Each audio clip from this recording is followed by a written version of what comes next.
Hello प्यारे बच्चों, welcome back to organise knowledge channel. और आज की जो वीडियो है उसमें हम डिस्कस करेंगे worksheet number 58 for class 9th। विषय हिंदी है और ये वर्कशीट आपके लिए 30 दिसंबर 2021 के लिए शेड्यूल की गई है।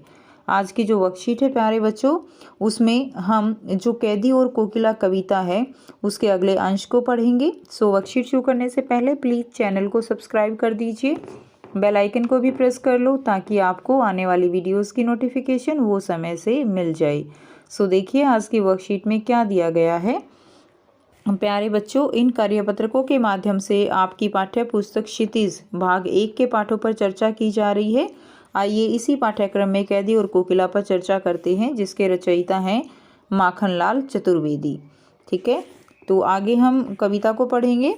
काली तू रजनी भी काली, शासन की करनी भी काली। तो यहाँ पे जो माखनलाल चतुर्वेदी जी हैं वो क्या बता रहे हैं कि जो कोयल है वो कूक रही है रात को, जिससे जो कवि है वो असहज हो रहा है। और वो क्या कहते हैं कि काली तू की है कोयल, तू भी काली है, रजनी भी काली, रजनी यानी ये रात भी काली है, शासन की करनी भी काली यानी ये जो अंग्रेज हैं इनका जो शासन है वो भी काला है। चारों तरफ जो है कालीमा छाई हुई है। ठीक है, काली लहर कल्पना काली की, चारों तरफ जो हवाएं हैं वो भी काली हैं और जो कल्पना है वो भी क्या है, काली है। मेरी काल कोठरी काली की, मेरी जो काल कोठरी है उसमें भी बहुत घना अंधेरा ही अंधेरा है। टोपी काली कमली काली। ठीक है, कमली का मतलब यहाँ पे क्या है, कंबल, और टोपी का मतलब क्या है, जो पहनने वाली टोपी है जो कवि ने पहनी है वो भी क्या है, काली है।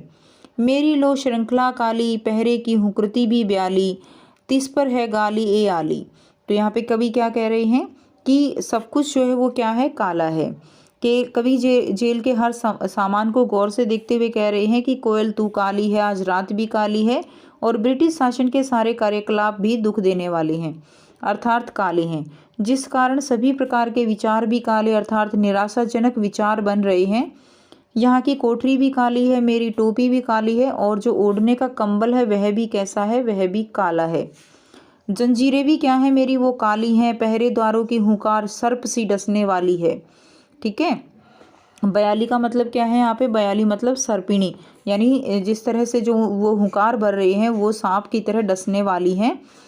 तिस पर है गाली ए आली, और इन यातनाओं के साथ साथ गाली भी मिलती है। ठीक है, कोयल इस प्रकार की विपदा में अपने प्यारे गीतों को गाकर मरने को आतुर क्यों हो रही हो, कोयल बताओ तो यहाँ पे इस काले संकट सागर पर, तो यहाँ पे क्या है, संकट सागर यानी चारों तरफ जो संकट है उसका सागर है, अथाह संकट है, अथाह अत्याचार है चारों तरफ। तो यहाँ उपमा अलंकार दिया गया है संकट सागर। ठीक है, संकट यानी संकट रूपी सागर। उसके बाद देखिए, संकट सागर पर मरने की मदमाती कि तुम क्यों जो है इस संकट सागर में मरने आई हो, कोकिल बोलो तो तुम बोलो तो, अपने चमकीले गीतों को क्यों कर हो तैराती, कोकिल बोलो तो, कि तुम अपने जो गीत हैं, जो इतने सुंदर तुम्हारे गीत हैं, इतनी अच्छी तुम्हारी आवाज़ है, कोकिल तुम उनको जो है क्यों इस तरह से बोलकर जो है एक तरह से अब तुम मरने को आतुर क्यों हो रही हो। तो ऐसा जो है इन पंक्तियों में कहा गया है। यहाँ पे बच्चों कुछ अपरिचित शब्द दिए गए हैं। रजनी रात है, कमली कंबल, लो श्रृंखला लोहे की जंजीर, हुकृति हुंकार, बयाली का मतलब क्या है, सर्पिणी। ठीक है, तो ये आपको दिए गए हैं। अब आपको यहाँ पे कुछ प्रश्न दिए गए हैं जिनके आंसर हम करेंगे। आशा है आपने इस काव्यांश के भावार्थ को समझ लिया होगा। आइए इसी काव्यांश पर आधारित कुछ प्रश्नों के उत्तर खोजते हैं और लिखते हैं। पहला है, काली तू रजनी भी काली, शासन की करनी भी काली, इसमें कौन सा अलंकार है। तो इसमें कौन सा अलंकार है बच्चों, काली तू रजनी भी काली, शासन की करनी भी काली, तो इसमें जो है उपमा अलंकार है।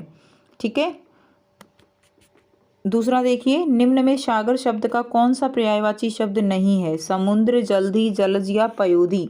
तो इसके अंदर जो सागर शब्द का पर्यायवाची शब्द नहीं है वो क्या हो जाएगा, पयोधी जो है वो इसका सही आंसर रहेगा। ठीक है, नेक्स्ट देखिए, अब आपको क्वेश्चन नंबर 3, 4, 5 और एक गतिविधि दी गई है जिसके बारे में हम पढ़ेंगे।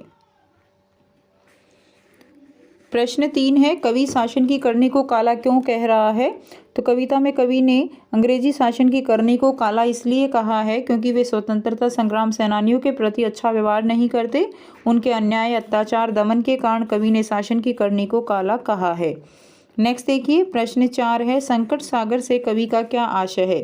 तो संकट सागर से कवि का आशय है कि चारों तरफ कालिमा फैली हुई है, अत्याचार ही अत्याचार है, अंग्रेजों का काला कानून है, इसलिए कवि ने इसे संकट सागर कहा है। ठीक है। नेक्स्ट देखिए, कवि ने अपनी बात कहने के लिए कोयल को ही माध्यम के रूप में क्यों चुना होगा। तो कोयल की अपनी एक विशिष्ट पहचान होती है। कोयल का काला रंग उसकी सुरीली आवाज़ के साथ एक अजीब से मेल को दर्शाता है। इसे प्रेम का प्रतीक भी समझा जाता है। इन्हीं विशेषताओं के कारण कवि ने कोयल को चुना होगा। गतिविधि दी गई है। इस कविता के कवि श्री माखनलाल चतुर्वेदी जी के बारे में अपनी पाठ्य पुस्तक तथा सोशल मीडिया से जानकारी आपको हासिल करनी है। तो बच्चों, इसके बारे में आप और भी बढ़ाकर लिख सकते हो। पंडित माखनलाल चतुर्वेदी जी की ख्याति एक लेखक, कवि और वरिष्ठ साहित्यकार के रूप में है, लेकिन वो एक स्वतंत्रता सेनानी भी थे। Makhanlal Chaturvedi national university of journalism and communication का नाम रखा गया। माखनलाल पंडित जी के नाम से भी विख्यात है। माखनलाल चतुर्वेदी जी को ब्रिटिश राज के दौरान स्वतंत्रता के लिए चलने वाले विभिन्न आंदोलनों में योगदान के कारण भी याद किया जाता है। इसके अलावा उनकी रचनाएं पुष्प की अभिलाषा, हिम तरंगिनी आज भी उतनी ही प्रसिद्ध हैं जितनी उस समय थी जब इनकी रचना हुई थी। वो भारत की स्वतंत्रता के लिए कई बार जेल भी गए हैं। ये थी बच्चों आपकी आज की वर्कशीट। आई होप सभी बच्चों को ये वर्कशीट क्लियर है। कोई भी डाउट है तो पूछ सकते हो। वीडियो अच्छी लगे तो प्लीज़ लाइक कर दीजिए, शेयर कर दीजिए और चैनल को सब्सक्राइब कर लीजिए। Thanks for watching. मिलते हैं नेक्स्ट वीडियो में नेक्स्ट वर्कशीट के साथ। Take care, bye bye.